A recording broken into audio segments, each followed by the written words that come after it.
Vamos a ver hoy la acción esencial número 3. Pues bien, como decía, ¿no?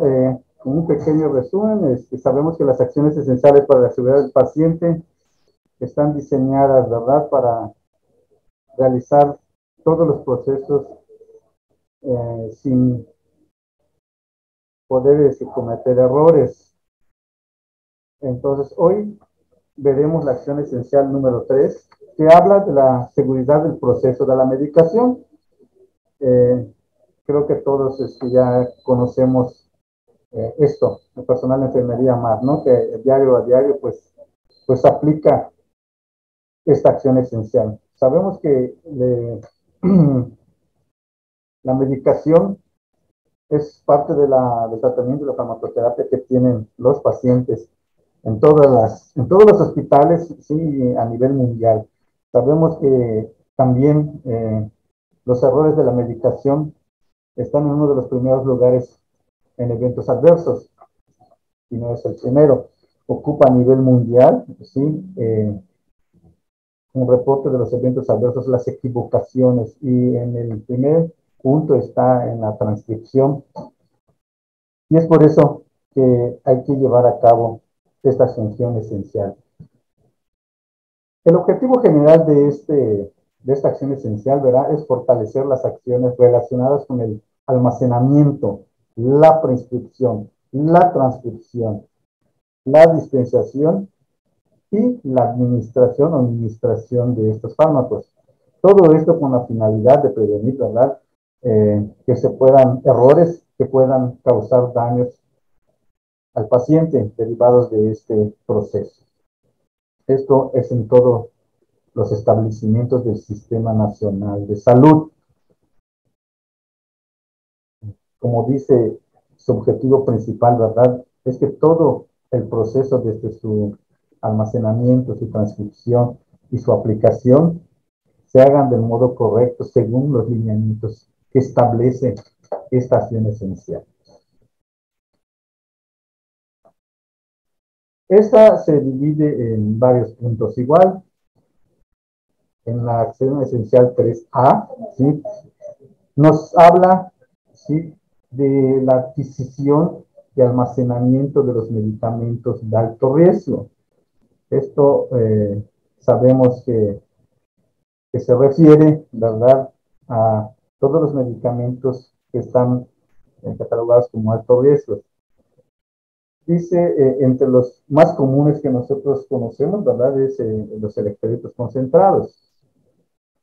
También nos dice que la adquisición de los electrolitos concentrados debe de cumplir lo estipulado para que el etiquetado de los mismos, de acuerdo a la norma oficial mexicana 072, que habla de los etiquetados del medicamento y hasta los remedios irregulares.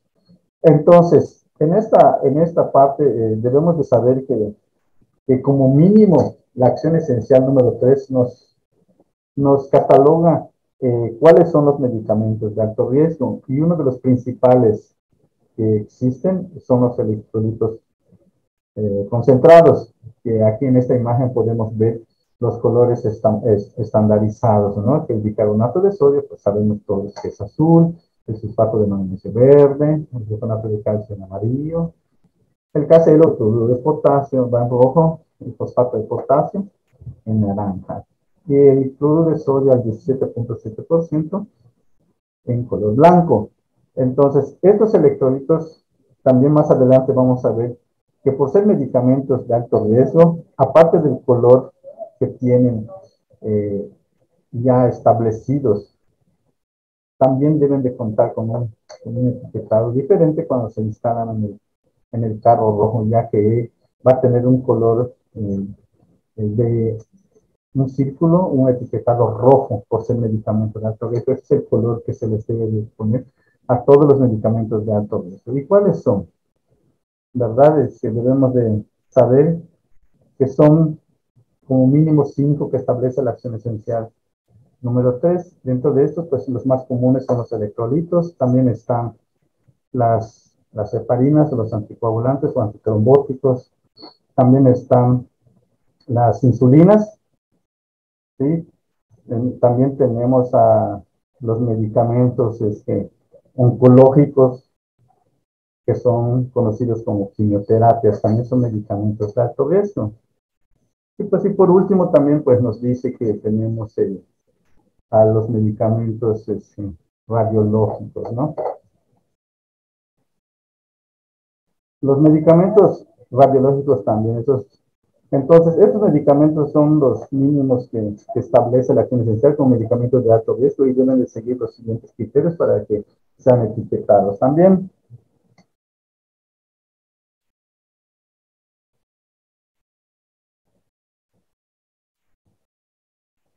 Pues vamos a continuar, vamos a esperar que dé cambio la diapositiva que pues veo que no quiere dar el cambio.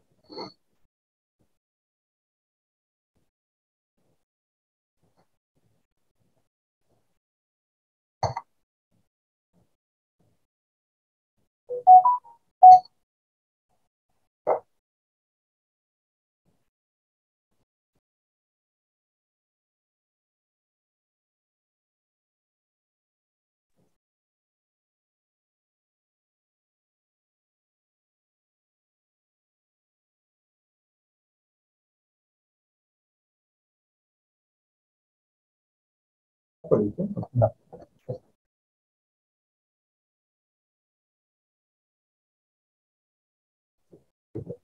A ver, perfecto. Pues continuamos. Pequeños detallitos, ¿no? De la diapositiva que no cambia, detalles técnicos como siempre. En la acción esencial 3A2, pues nos dice, nos habla de la alerta visual para los medicamentos de alto riesgo. Los medicamentos de alto riesgo nos dice que deben de estar etiquetados con un círculo rojo, como les había mencionado antes, y debe de estar resguardado como medicamentos de alto riesgo. ¿Sí? Entonces, aquí en la institución sabemos que tenemos ese etiquetado y normalmente debe de estar aplicado en todos los electrolitos concentrados, que son los que tenemos comúnmente en nuestros servicios.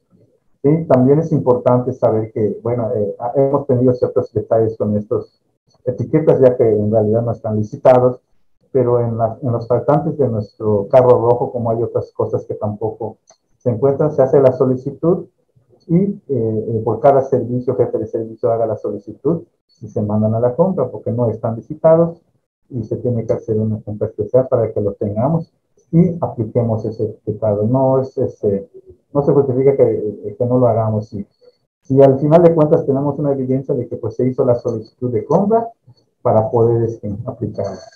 Que quede claro, pues no está licitado y eso se tiene que hacer gestión por cada jefe de servicio de enfermería de turno matutino hagan la gestión correspondiente para que lo puedan tener. En la acción esencial 3A3 nos habla del almacenamiento general de los medicamentos y de los electrolitos. ¿Sí? Ya que, como les comentaba, es parte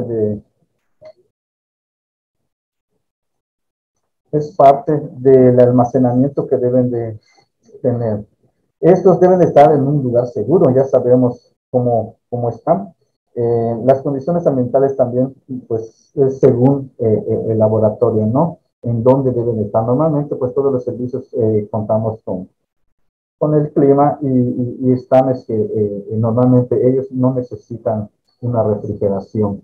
Los electrolitos no necesitan refrigeración. Algunos medicamentos oncológicos requieren de ese almacenamiento y es necesario ponerlo en la red de frío de cada servicio, así como en algunas ocasiones algunos medicamentos como son las insulinas se requiere de estar en la red de frío para poder conservarlos, ¿no? El personal responsable del almacenamiento de estos medicamentos tiene que asegurar el etiquetado y el guardado, o sea que hay que saber que tenemos que etiquetar estos medicamentos eh, y mantenerlos vigentes, ¿no?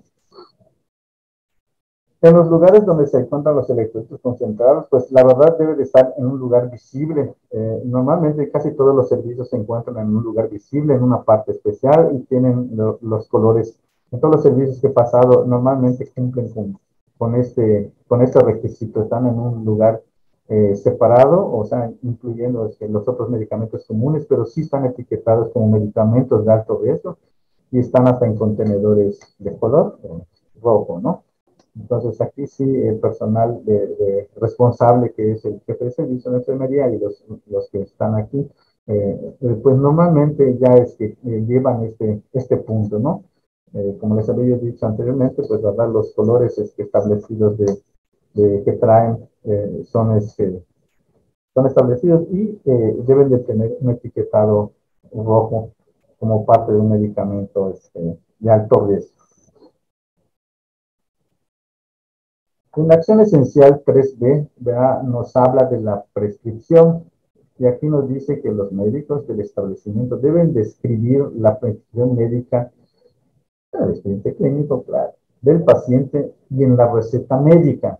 Debe de ser con letra clara, legible, sin abreviaturas y sin enmendaduras, ni tachaduras, de acuerdo a las acciones mencionadas para mejorar la comunicación efectiva. Este punto lo tratamos en la acción esencial anterior, en donde también nos hablaba que si tenemos alguna duda, ¿verdad?, con la transcripción y que no se pueda entender lo que realmente dice, aplicamos la acción esencial número 2 de la comunicación efectiva y preguntamos al médico que por favor lo escriba con letra más legible y corroborable.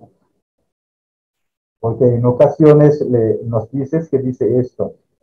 Y claro, ya me lo dijo el doctor, que realmente dice eso, pero cuando venga otro turno, pues va a tener el mismo problema porque no lo va a entender. Entonces, es hacer que sea legible. ¿Me lo corrige, por favor, doctor? Que sea legible. ¿Vale? Entonces, debe de decir, pues, ¿verdad? Todo lo que habíamos dicho, que debe de tener el nombre completo. Eso es, las indicaciones médicas deben de tener el nombre completo de la hoja y debe de tener pues, la fecha de nacimiento. También debe de tener otros datos, como le ponen el CURP, ahora llevan el CURP, el RCC, y lleva también pues, otros datos que son importantes en lo que es la nota médica, ¿no? Que nos sirven igual a nosotros para corroborar cuando hacemos la transcripción al registro de enfermería o a la hoja de enfermería, tenemos que tener en cuenta que el nombre completo del paciente sea el ideal, ya que se ha visto errores de indicaciones que pueden estar puestos en otra carpeta del paciente a la hora y se han transcrito esas indicaciones en la hoja de enfermería y hasta se han aplicado esos tratamientos.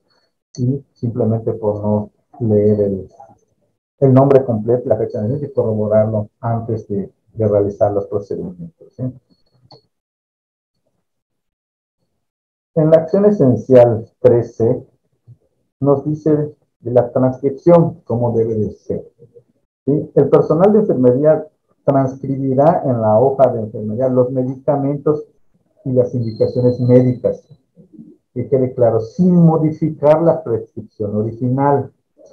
Y en caso de duda, ¿verdad?, debe aclararla con el médico, o sea, la comunicación efectiva. Entonces, aquí prácticamente esta parte nos dice que nosotros no estamos autorizados para modificar la prescripción original. Así, nosotros podamos ver que es un error.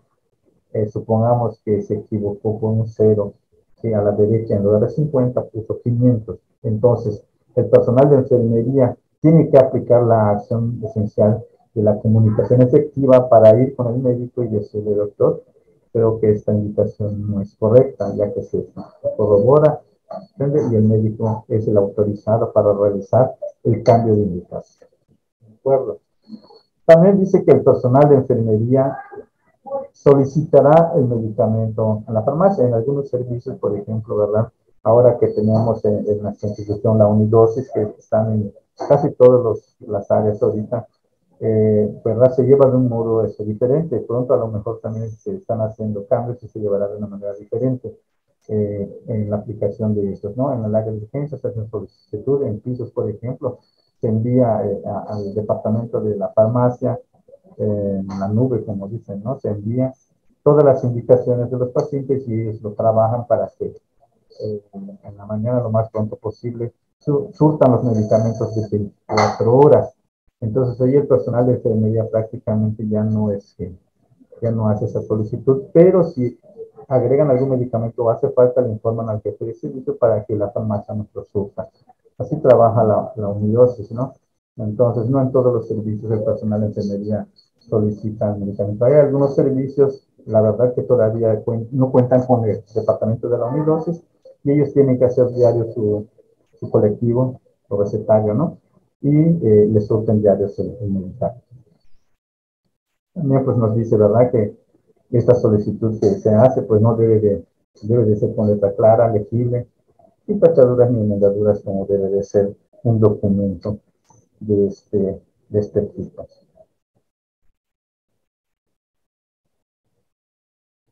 En la acción esencial 3D nos habla de la dispensación, ¿sí? Aquí nos dice que el personal de la farmacia debe de verificar la solicitud del medicamento antes de entregarlo.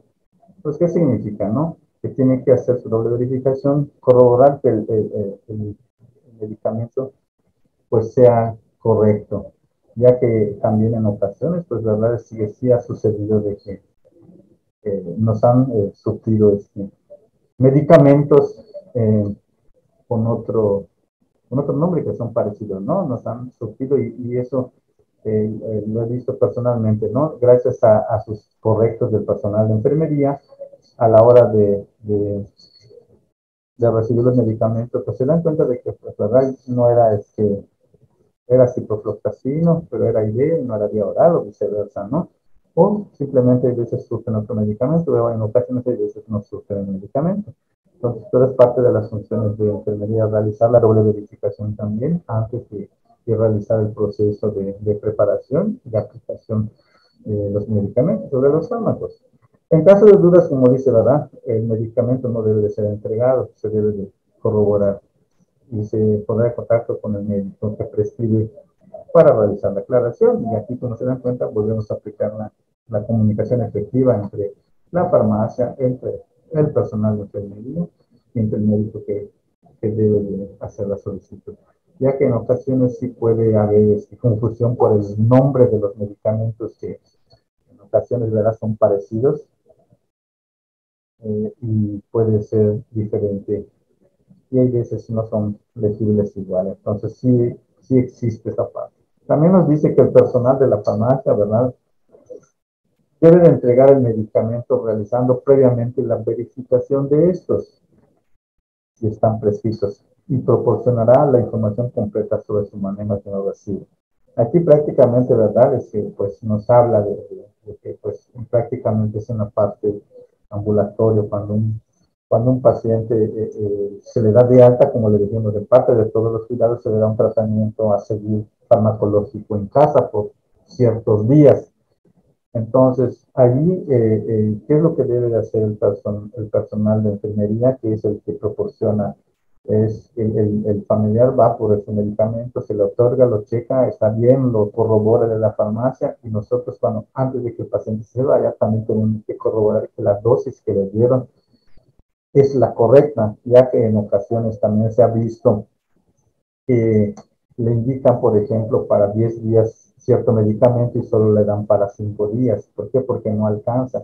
Y corroboramos con la receta cuántas cajas o cuánto indicó el doctor y en realidad en ocasiones a veces no alcanza.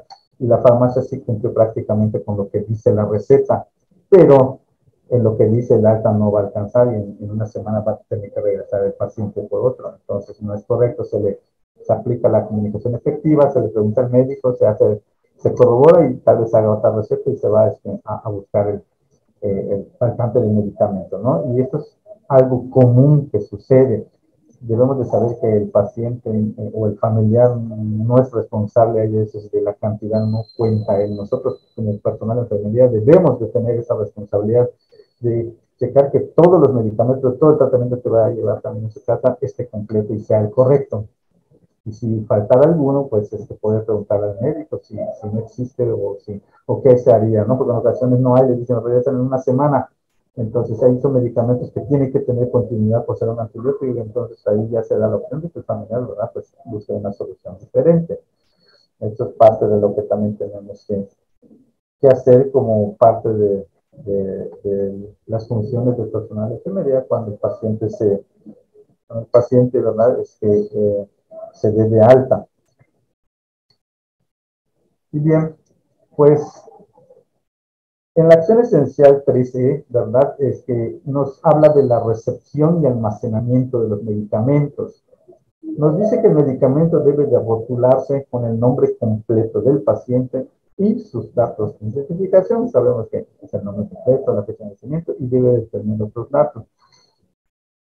En esta parte, ¿verdad? Es importante saber que aparte de esta rotulación, también nosotros como personal de enfermería debemos de saber que existe y está normado cómo debe de ser membretado, ¿no? Debe de contar no solo con el nombre y la fecha de nacimiento, sino también debe de llevar, por ejemplo, la dosis indicada, ¿sí? También tiene que tener el horario de aplicación, porque es importante, ¿sí? Entonces, son estos datos que debe de llevar para que evitemos ciertas equivocaciones. Debemos de saber qué dosis es la indicada, la dosis, la hora, y también es importante la vía, ¿sí?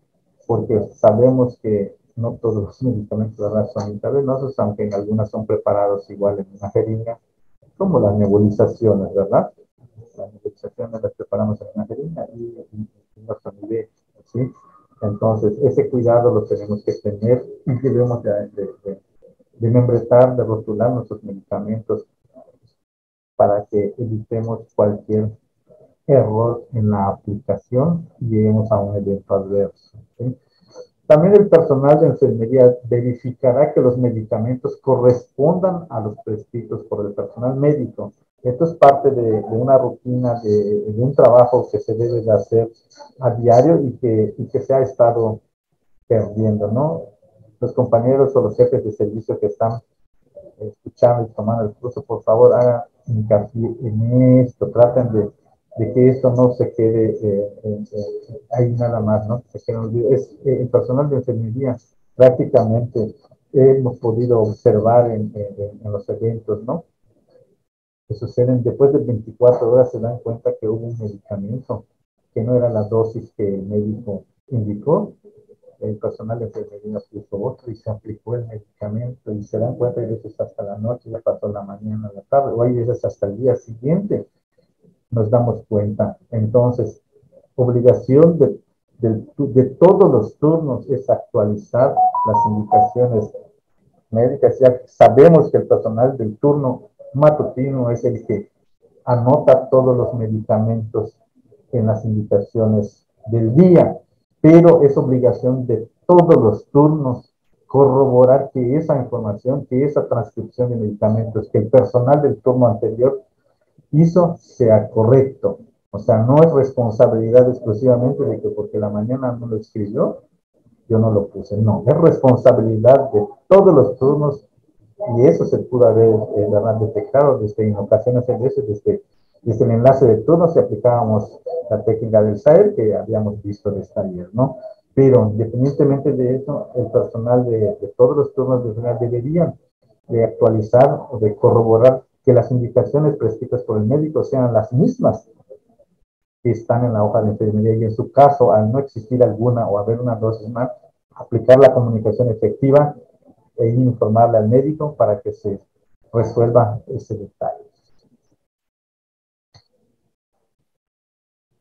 En la acción esencial 13F nos habla de la administración o la administración. Aquí sí nos dice prácticamente que solo el personal autorizado para ello podrá preparar y administrar los medicamentos, ¿sí? En este caso, en este punto, las normas, ¿verdad?, nos dicen que el personal autorizado deben de contar con una cédula profesional para poder preparar fármacos y administrar esto, ¿sí? No, no deberían de ser aplicados por un auxiliar de enfermería que no cuenta con una, una cédula más que nada, ¿no?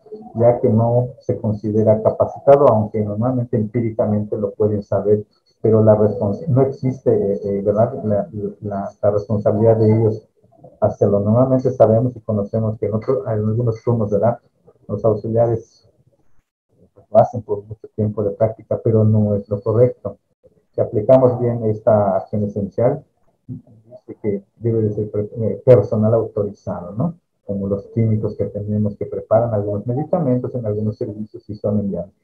También sabemos que hay una empresa que prepara medicamentos de alto riesgo, que se llama SAFE, en la que preparan medicamentos de alto riesgo y ellos cuentan con las instalaciones y el personal autorizado para preparar ese tipo de medicamentos. Y cuando ya llegan al hospital, nosotros aplicamos la doble verificación para corroborar que eso sea correcto. Sí, también nos dice que no se administrarán estos medicamentos que carezcan de etiquetas o cuando estas no sean legibles. Claro, ¿verdad? Entonces, a cualquier duda, lo que se debe de hacer es no aplicarlo, porque no sé lo que estoy aplicando, como vemos en la imagen, ¿no? ¿Qué medicamentos pueden ser? Bueno, pues se parece a la dicloxa, a la ampicilina, o sea, pero no me dice qué es y yo no tengo la seguridad. Esto no me cumplen los 10 correctos o los 12 correctos de enfermería. No, no puedo saber ni la dosis que tiene el medicamento, no puedo saber qué medicamento es. Entonces, en ocasiones, ¿verdad? Cuando sucede este tipo de, nos toca ver algunos medicamentos, sí, sí nos toca, por ejemplo, ver medicamentos que a veces están membretados ahora, que a veces la unidosis los corta y los etiqueta, que es válido, ¿no? Y no se ve bien la impresión y dices, bueno, que ese es paracetamol, contramador, es solo paracetamol, es metformina, está igual a tableta, entonces, pues al dudar de esto, ¿verdad? Eso creo que todo el personal de enfermería lo sabe, es no aplicar, no se puede aplicar, está completamente prohibido administrar un medicamento que tenga estas características, que no estén etiquetados y que no sean legibles. ¿Por qué?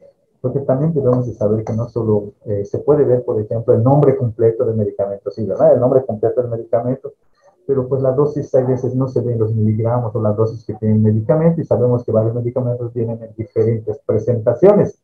Entonces, si no conozco la dosis, ¿verdad? Aunque diga, otro punto, ¿no? Que nos dicen, bueno, está bien, veo todo, pero no tiene la fecha de caducidad. Tampoco es permitido, ¿no? Porque esos datos los tiene que tener el medicamento para poder ser aplicados. Entonces, no podemos aplicar. Está prohibido completamente. También nos dice que el personal de salud debe de preguntar al paciente, ¿verdad?, la presencia de alergias y verificar que los datos individuales del personal y la ficha de identificación. O sea, aquí es un punto muy importante preguntarle a los pacientes si tienen alguna alergia, pues ya sabemos imagínense si es una alergia, si les ponemos, podríamos causar un evento adverso provocado por no preguntarle a nuestro paciente. Aquí en la acción esencial, ¿verdad? El personal de salud también debe de administrar los medicamentos. Este 3.1 nos dice, nos habla de la identificación inmediata de los eventos, ¿verdad? De los medicamentos para verificar. Entonces, ¿qué debemos de hacer? Como les decía, ¿verdad? Tenemos todos nuestros correctos aquí. Hay algunos puntos que nosotros aplicamos más en lo que es nuestros correctos en lo que es el personal de enfermería. Entonces debe de ser medicamento correcto, vía correcta, dosis correcta, horario correcto, registro correcto, paciente correcto. En fin, aplicamos otras cosas, así como son también la fecha de caducidad, manejamos también la velocidad correcta, porque es importante saber que también la velocidad tiene que ver mucho para poder causar o disminuir un evento adverso. También la dilución es importante, claro, también sabemos los enfermeros que la dilución es importante para que no causen lesiones a veces en los vasos sanguíneos, porque la mayoría de los medicamentos de alto riesgo son vesicantes. ¿Sí? Entonces, en sí, estos son los puntos que nos trae la acción esencial número 3, que es en la seguridad de los medicamentos. Nos dice también, ¿verdad?, como observación, que los medicamentos del paciente que trae desde tu casa deben de ser resguardados por personal de enfermería. Sabemos que en nuestra institución muchos pacientes traen sus tratamientos y se los pueden dejar ahí en ocasiones y los han tomado hasta toda la caja en ocasiones. Entonces, ha habido esos eventos adversos. Entonces, es importante saber que esos medicamentos no deberían de ser resguardados por él, pero en ocasiones son medicamentos caros, como los retrovirales, y ellos lo tienen que manejar, porque de lo contrario, si se pierde el personal de enfermería, ¿verdad?, nos ponemos en un problema. Entonces, y cuando un medicamento, por ejemplo, se dice que no se aplica por alguna razón, porque se suspende, porque el paciente se va, estamos obligados también a devolverlo a la farmacia. Y aquí están los datos que debe llevar: nombre completo del paciente, fecha de nacimiento, servicio que solicita, fecha de solicitud, componente de la mezcla y otros puntos que debe de tener. Estos son los datos que te pide una alimentación parenteral o la NPT, como lo conocemos la mayoría de personas de enfermería. En esto lo hemos visto que cumple con todos los requisitos en la solicitud. Y aquí, como vemos, la foto no tiene membrete, pero debe de tener un membrete que debe de decir todos esos puntos específicos y los membretes institucionales que tienen. Son los puntos que debe de tener, porque es una alimentación parenteral y esto tiene medicamentos normalmente. Todos los que sabemos tiene aminoácidos, tiene lípidos, tiene electrolitos concentrados, tiene hasta insulina, tiene glucosa, sal concentrada también, y por eso es importante que las nutriciones parenterales tengan este tipo de datos también. Acciones estrategias C, habla de los medicamentos con aspecto de nombre LASA por sus siglas en inglés, ¿verdad? Nos dice también todos los puntos que debemos de tener.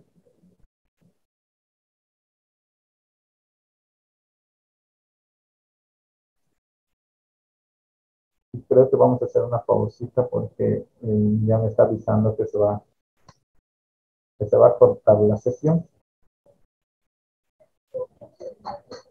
Ya se va a cortar 5 minutos. Oye, ¿cuándo termina o...?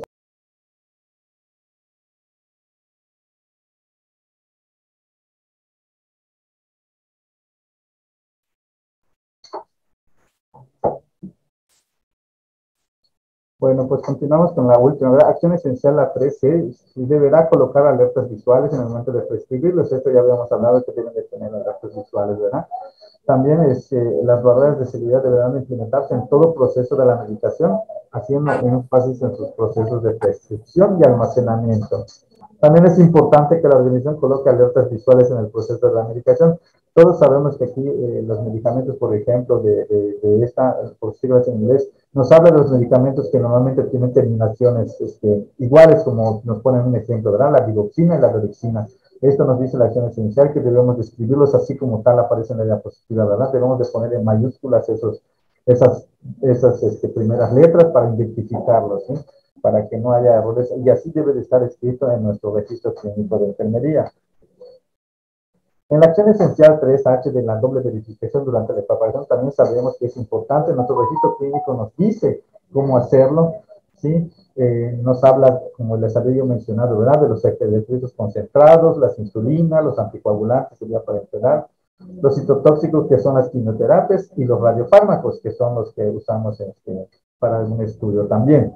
La doble verificación se debe de realizar durante el proceso de la preparación de al menos los electrolitos concentrados. Por eso nos dice, de al menos. Muchos dicen, solo estos 5, no, de al menos. Si nosotros consideramos que existe otro medicamento de alto riesgo, como las aminas, como el propofol, también es importante hacer la doble verificación, pero nos dice la acción esencial que como mínimo estas. Las demás pueden ser criterio de nosotros como personal de salud, darles la doble verificación, porque para nosotros es el medicamento de alto riesgo. El proceso de la emisión, al menos los electrolitos, nos dice igual. Ese cuidado tenemos que tener. Sí, y en la acción esencial 3.1, que es el punto número último, nos habla de la notificación inmediata de los eventos sentinela, eventos adversos y cuasi-finales relacionados a la aplicación de la medicación. Es importante que los jefes de servicio que me están escuchando realicen este tipo de reportes para buscar nosotros soluciones, ¿sí? Normalmente sucede y en ocasiones no nos comentan nada, y de hecho ni los cuasipayas nos dicen. Los cuasipayas también es importante que nos digan, porque ahí podemos valorar el trabajo del personal de enfermería, que al aplicar sus 10 correctos evitaron ¿sí? Que suceda un evento adverso. Se quedó en classifiers porque lo detectaron a tiempo aplicando las acciones esenciales y sus correctos. Entonces es importante también que lo notifiquen, ya que pues también, ¿verdad? No solo es que exhortamos para que cumplan con las aplicaciones, sino también, pues en ocasiones hay que felicitar a ese personal que gracias a la aplicación de sus correctos evitó que se cometa un evento. Y eso es común porque lo he visto, pero como no pasa nada, no nos lo hacen llegar, pero es importante, ¿sí? Entonces, igual es que nos ha llegado, ¿verdad? Eventos en los paquetes tubulares, los hemoderivados, es importante para que nosotros podamos causar, ¿verdad? Podemos, aquí nosotros realizamos el análisis causa-raíz y buscar soluciones capaz.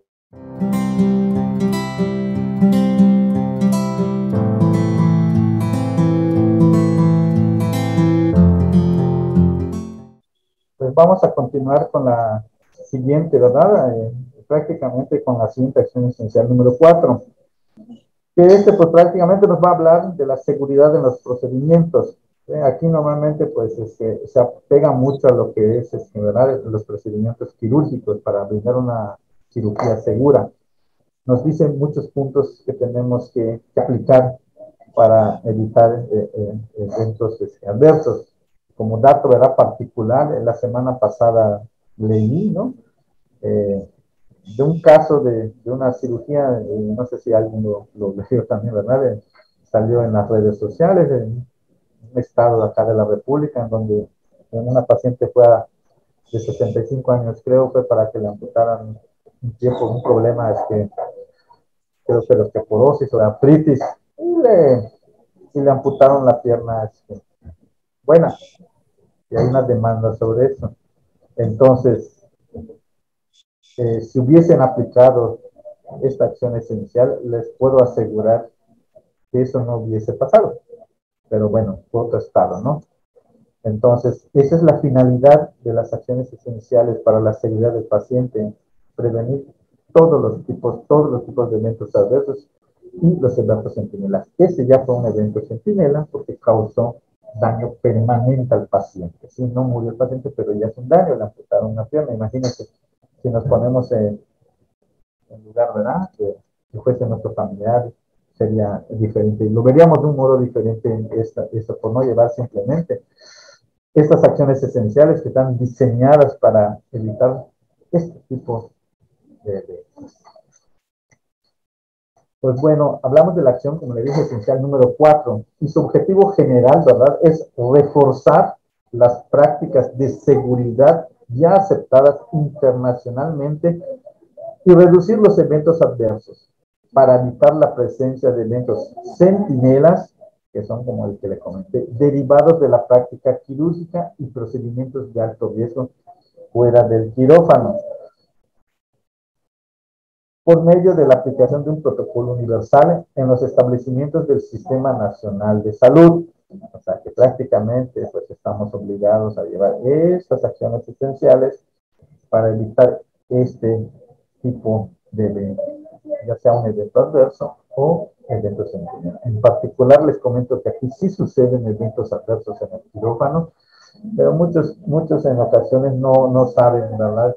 Que desconocemos que es un evento adverso y no lo notificamos. Me han notificado quemaduras por cauterio, ¿sí? Y en ocasiones es un evento adverso ocasionado ahí por una mala práctica, no tuvieron el cuidado, no cumplieron con esta acción esencial. Entonces, la acción esencial 4A nos dice las acciones para mejorar la seguridad de los procedimientos dentro del área de quirófano. En el 4.A, pues nos habla del marcado del sitio quirúrgico. Entonces, aquí si se dan cuenta por lo que yo les comentaba, ¿verdad?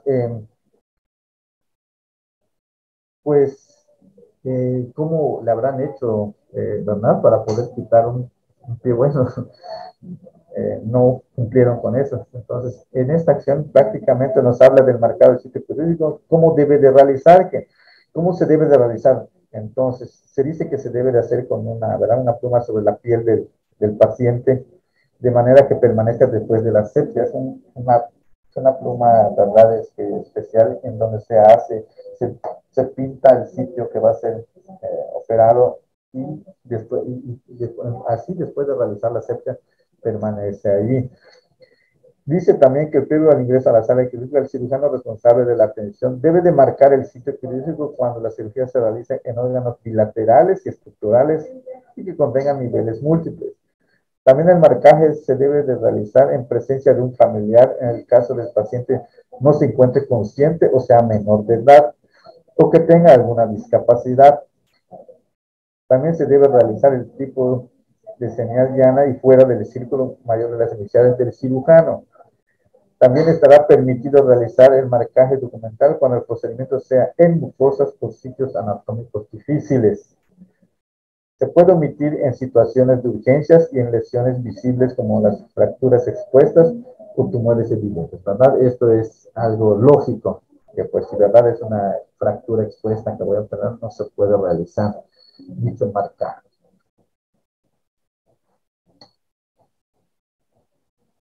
Estos son los puntos que les comentaba prácticamente, ¿verdad? Todos estos puntos, si se hubiesen realizado o se realizan, vamos, completamente evitamos, ¿verdad? El evento adverso que les había comentado. Prácticamente, o sea, señala si se tiene que corroborar el sitio quirúrgico para saber 2 o 3 veces qué tipo de cirugía le van a hacer al paciente. Aquí, por ejemplo, pues, ¿verdad? Existe pie derecho, pie izquierdo y tenemos que tener el que sea izquierdo y corroborarlo según estos puntos. La acción esencial 4A2 nos habla de la lista de verificación para la seguridad de la cirugía. ¿Sí? Nos dice aquí que se nombrará a un integrante del equipo quirúrgico como el coordinador para su llenado. Se recomienda que sea, pues, la circulante. También nos dice que se aplicará en todos los pacientes a los que se realice cualquier procedimiento quirúrgico dentro o fuera de la sala de operaciones, así como en los procedimientos invasivos y de alto riesgo que el establecimiento defina. ¿Sí? También nos dice que cada establecimiento podrá incluir la verificación de cualquier otra variable que ponga en riesgo la seguridad del paciente durante el procedimiento y cuando al menos sea verifique el establecido en cada una de las fases. ¿Sí? Esto prácticamente nos establece que no solo se deben de hacer en las áreas quirúrgicas, nosotros hacemos procedimientos igual dentro en los diferentes pisos. También nos dice que debe de seguir las siguientes fases de la lista de verificación de seguridad. Esto se divide en las siguientes fases. En la fase 1, que se refiere a la entrada, debe de realizarse antes de la inducción de la anestesia. ¿Qué se debe de hacer? ¿Sí? El anestesiólogo y el cirujano y el personal de enfermería, que son las 3 categorías, ¿verdad?, que están presentes en un proceso clínico. Habla de plástico. Deben de confirmar verbalmente con el paciente, si es posible, su identidad, preguntando nombre completo y fecha de nacimiento, el sitio quirúrgico, el procedimiento quirúrgico y su consentimiento. Esos son los puntos que debe de realizarse. ¿Sí? El anestesiólogo debe de confirmar con el cirujano el marcaje del sitio quirúrgico. O sea, aquí hay 2 personas que tienen que confirmar. Realizar también el control de la seguridad de la anestesia al revisar medicamentos, funcionalidad y condiciones óptimas del equipo, así como el riesgo anestésico del paciente. También debe de colocar y comprobar que funcione el oxímetro de pulso correctamente.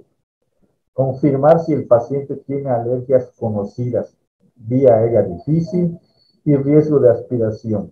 En el caso de que si exista este riesgo, se debe de verificar que cuente con el material y el equipo de ayuda disponible. O sea, esto normalmente existe, todos sabemos que existe una valoración preanestésica y es en donde se realizan todo este tipo de preguntas para realizar, y esto antes también de la cirugía, además de comprobar que los equipos que se encuentran en el quirófano, ¿verdad?, estén completamente funcionando.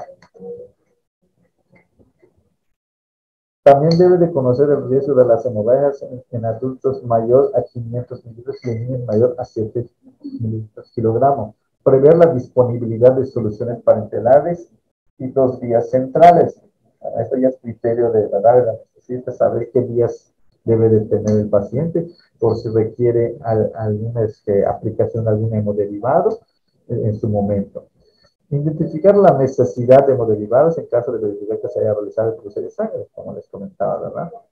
El cirujano, ¿qué debe de hacer? Debe de confirmar la realización de la asepsia en el sitio quirúrgico disponible de todos los documentos, imágenes y estudios relevantes que estén debidamente identificados, que tenga el nombre del paciente y que no me traigan unos rayos X y es de otro paciente. Tengo que corroborar que todos los estudios de laboratorio de gabinetes estén al nombre del paciente, siguiendo los laboratorios, ¿verdad?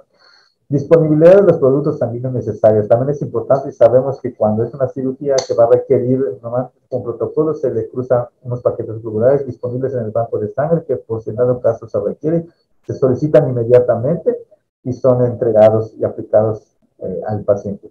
Su funcionamiento adecuado de los implantes, dispositivos y equipo especial, lo que ellos necesiten, también es parte de lo que tienen que verificar.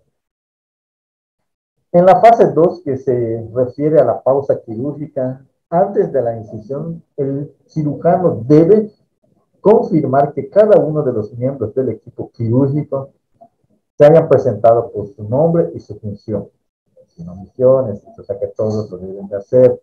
Los miembros del equipo quirúrgico puede ser el cirujano, el anestesiólogo, el ayudante del cirujano, el circulante y cualquier otro tipo de persona que participe en el procedimiento quirúrgico, como está todo el equipo personal ayudará. En ocasiones el interno es el instrumentista, pues bueno, también es parte del equipo. Confirmar de manera verbal con el anestesiólogo y el personal de enfermería, que es el instrumentista y el circulante, ¿verdad? La identidad del paciente, del procedimiento que se va a realizar. Esto si hubiesen aplicado, como les digo, hay tantas medidas de seguridad para evitar ese tipo de errores que sucedió increíblemente en nuestro, ¿verdad? Pleno siglo XXI haya sucedido. Pero bueno, aquí nos estamos dando cuenta de que si aplicaran realmente esta acción esencial, eso no hubiese sucedido, pero mira por nada del mundo. Estructura a nivel operal y la posición del paciente. También hay que verificar que cuente con los estudios de imagen que se requieren. Participar en la prevención de eventos críticos, informando los pasos críticos o no sintetizados, la duración de la operación y también la pérdida de sangre prevista, que eso es parte de lo que hacen. Hacer un cálculo de cuánta sangre se ha perdido durante el proceso de cirugía y de ahí se va valorando si el paciente requiere alguna transfusión de algún hemoderivados, se solicita y se puede transfundir durante el proceso quirúrgico o posterior también. La enfermería, el personal de enfermería, ¿verdad?, debe de participar en la prevención de eventos críticos, informando la fecha y método de esterilización del equipo instrumental. También esta es parte del personal que debe de corroborar, ¿verdad?, como medida de seguridad que sus equipos estén completamente, que garanticen los indicadores de trazabilidad que traen, ¿verdad?, que estén completamente, que rebasen la línea media y eso nos garantiza que están estériles. Y también, ¿verdad?, hay que hacer un chequeo, ¿no?, general antes de abrirlos, porque en ocasiones a veces tienen muestras de humedad y eso no garantiza la esterilidad del equipo. O también una inspección visual, ya que en ocasiones se han podido encontrar ciertos materiales en nuestras salas, en los equipos que no garantizan la esterilidad de ese equipo. Es parte de la responsabilidad del personal de enfermería. El anestesiólogo debe de verificar que se haya aplicado la profilaxis antibiótica conforme a las indicaciones médicas si procede. Sabemos que hay algunos procesos quirúrgicos que requieren, ya según la guía de práctica clínica nos establece la profilaxis y el tipo de profilaxis que se debe de aplicar, 30 minutos, una hora, 30 minutos antes de cada procedimiento. Entonces es verificar que se aplique esa profilaxis porque está establecido y es importante, ¿sí? Participar en la prevención de eventos críticos informando la existencia o riesgo de la enfermedad en el paciente que pueda complicar la cirugía. En la fase 3, que es la salida, ¿sí?, antes que el paciente salga del quirófano, el cirujano o el médico, ¿verdad? Debe, en presencia del anestesiólogo y el personal de enfermería, confirmará que se haya aplicado la lista de verificación, ¿sí? Debe de confirmar verbalmente el nombre del procedimiento realizado, ¿sí? El recuento completo del instrumental, gastos y agujas. Eso es parte del proceso que se tiene que hacer antes de cerrar el sitio jurídico, ¿verdad? Nos dicen cuántos gastos, cuántos paquetes abrieron, cuenta completa, sí.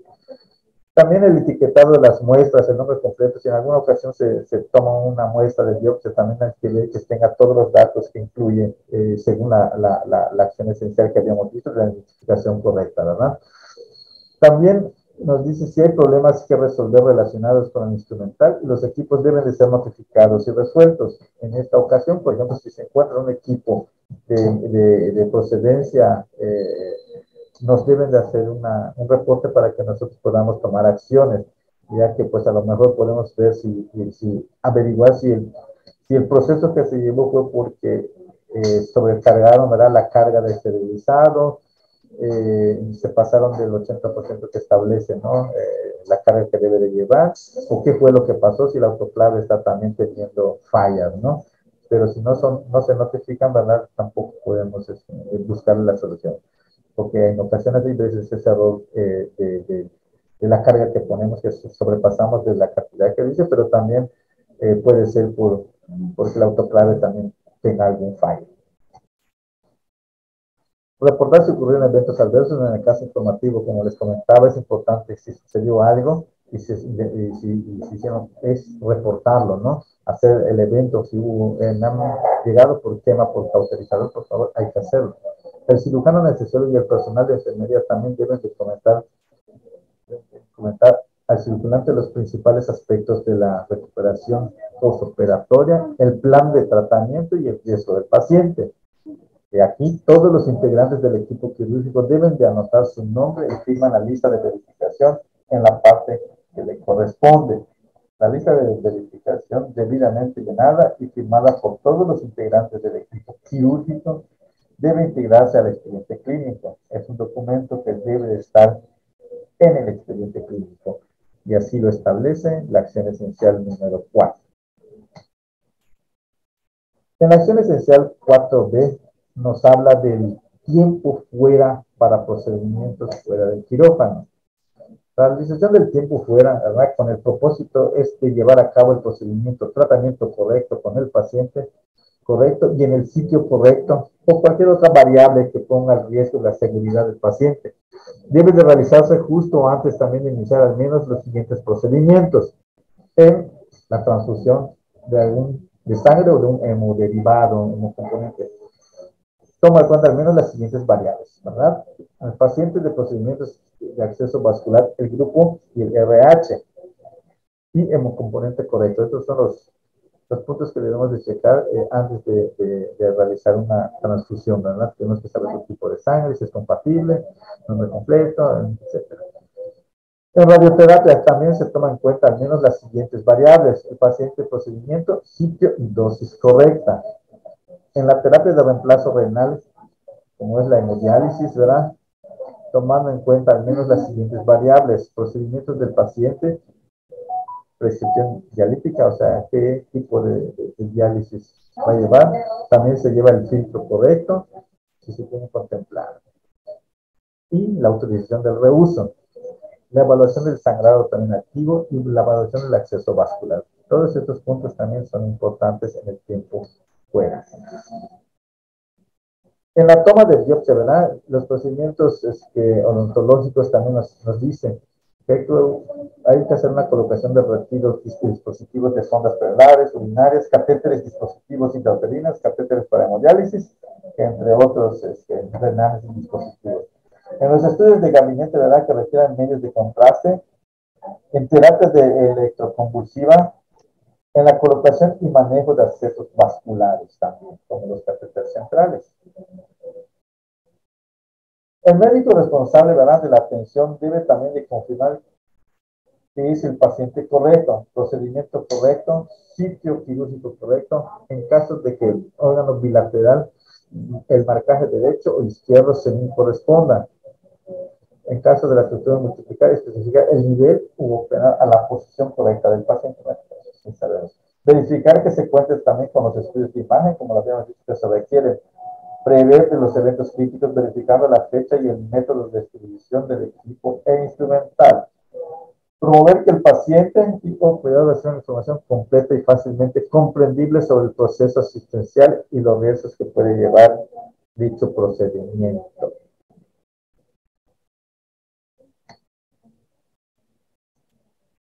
Pues prácticamente en esta acción esencial que es muy compleja y tiene muchos puntos que tratar, las personas que están en el área de quirófano, ¿verdad? Son los que en realidad aplican este tipo de procedimientos y si se dan cuenta, ¿verdad? Como recordatorio, sabemos que al aplicar y realizar todos estos puntos vamos a tratar de, o sea, evitamos completamente un evento adverso y un evento centinela, como el que les comentaba. O sea, son muy claros estos puntos. Hay que leerlos, hay que aplicarlos y hay que ver que se apliquen, porque en ocasiones aquí hablamos de un equipo eh, quirúrgico, ¿verdad? Que implica varios perfiles, como el cirujano, como el residente, los becarios, la enfermera quirúrgica, el circulante. Entonces, es un equipo que al final de cuentas tenemos que saber que son responsables del procedimiento. No podemos decir que el personal de enfermería es exclusivamente responsable del material o del material instrumental. Y si el médico en alguna ocasión, o sea, si observa que el equipo tiene muestras de, ¿verdad?, de humedad, es decirle a la enfermera, oye, señorita, oye, enfermera, fulana de tal, ¿verdad? Ese equipo como que, ¿verdad? Y también es importante, y es también responsabilidad, ¿no? Es que el médico pueda pedir, ¿verdad? Eh, visualmente me puede mostrar los indicadores, ya que esos, los indicadores de trazabilidad, ¿verdad? Nos garantizan que ese equipo esté, cumpla, ¿verdad? Que esté estéril. Entonces, además de que se pone, porque en ocasiones sí hemos visto en algunos expedientes que hemos, ¿verdad? Supervisado y vemos qué equipo se usó y vamos viendo pues, los indicadores y nos damos cuenta que uno que otro se pone en duda ya que no rebasó la parte de la línea media donde establece que a partir de la línea media y más hacia arriba garantiza la estabilidad y así se usó ese equipo. Uno de los equipos que se usan de tantos nos muestra que uno no debió haberse usado. Entonces, ¿qué sucede ahí, verdad? Que no sé si no garantizamos, ¿no? Ese equipo. Existe un riesgo de que la herida, ¿verdad? De que la herida puede haber una resistencia de herida que se infecte. ¿Por qué? Porque no garantizamos ese equipo. Entonces, es importante, por eso les digo que no solo el personal de enfermería, ¿verdad? Debería de hacer ese tipo de verificaciones, sino también eso. Porque la finalidad de esta acción esencial, ¿verdad? Es garantizar una cirugía segura, evitando errores. Sabemos que durante el procedimiento, ¿verdad? Pueden existir diferentes factores que puedan llevar a una urgencia, a una emergencia en el área o en alguna complicación, porque eso no es lo planeado en ocasiones. Pero a pesar de todas estas medidas y estas acciones esenciales que se deben de llevar, aún así pueden surgir algún evento o alguna complicación. Entonces, todos estos puntos son con la finalidad de disminuir al máximo, no solo eventos durante el proceso quirúrgico, sino también posteriores, ya que si un equipo que se usa no se encuentra estéril y nosotros hacemos caso omiso, existe un riesgo de una infección de la herida del sitio quirúrgico y acuérdense que esto pues, prácticamente es algo que también estamos en supervisión por el paquete de guías. Si hablamos, hay una célula que calificamos, o sea, que nos vienen a calificar, que se llama infección del sitio quirúrgico, en donde normalmente, ¿verdad? Es bueno que yo les informe que existen puntos que se deben de cumplir en el área quirúrgica, como lo son la profilaxis que les comentaba, esa cédula pide, ¿sí? Es importante que se aplique con la finalidad, ¿verdad?, de prevenir infección en el sitio quirúrgico. Otro punto también que se los recuerdo, ¿verdad?, es la glucemia capilar, la prequirúrgica, la transquirúrgica y la postquirúrgica, que son puntos que no se están cumpliendo. Y bueno, ¿por qué les menciono esto? Porque tal vez no lo dice la acción esencial, pero son parte de los procedimientos que se tienen que hacer para prevenir las infecciones del sitio quirúrgico. Y personalmente tenemos muchas infecciones, bueno, muchas infecciones del sitio quirúrgico, muchas deficiencias de vida, y estamos trabajando para ver, reforzando las acciones esenciales para la seguridad del paciente en las áreas quirúrgicas, así como la trazabilidad y los procesos, ya que también ha existido, como todos saben, ¿verdad?, un brote de la burkholderia, que también es parte que surgió en los quirófanos. Entonces, existe una debilidad ahí. Entonces, hay que aplicar las acciones esenciales para la seguridad del paciente en específico, en especial en este número. Sí, hay que hacerlo para poder disminuir ese tipo de infecciones que existen o tipos de brotes de, de, de enfermedades, ¿verdad? Entonces es importante que conozcan esos puntos para que podamos disminuir estas infecciones asociadas. Entonces, pues por mi parte es todos. Si tienen alguna pregunta, yo les aconsejo, ¿verdad? Que esto es un pequeño repaso de todas las acciones que desde el 2017 el Departamento de Calidad Institucional ha estado dando cada 6 meses para que nosotros estemos actualizados, que estemos, y como les digo, lo importante de estos cursos, ¿verdad? No solo es conectarnos y aceptarlos, es aplicarlos. Tómense el tiempo de leerlos y verán que al aplicar estas acciones esenciales, exactamente como les decía el número 4, no hubiese sucedido ese evento porque son claros. Si hubiese evitado eso, ahorita todos los compañeros tendrán un problema. Pero bueno, esa es otra historia.